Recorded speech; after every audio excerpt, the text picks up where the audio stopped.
खूप दिवसांनी माहेरी आल्यानंतर हा धूर पण हवासा वाटतो. घरात आल्यानंतर मांजर दूध पित होती. चुलीवर मस्त दूध तापत होतं. आणि आईची स्वयंपाकाची लगबग चालू होती. तिने मस्त घट्ट घट्ट दुधाचा चहा ठेवला होता.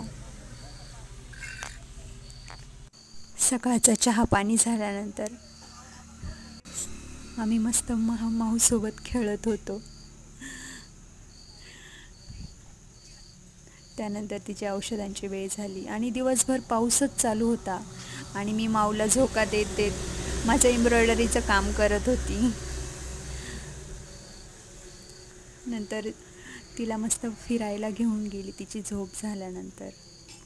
आणि वातावरण तुम्ही बघू शकता, इतकं छान आणि निसर्गरम्य खूप भारी वाटत होतं.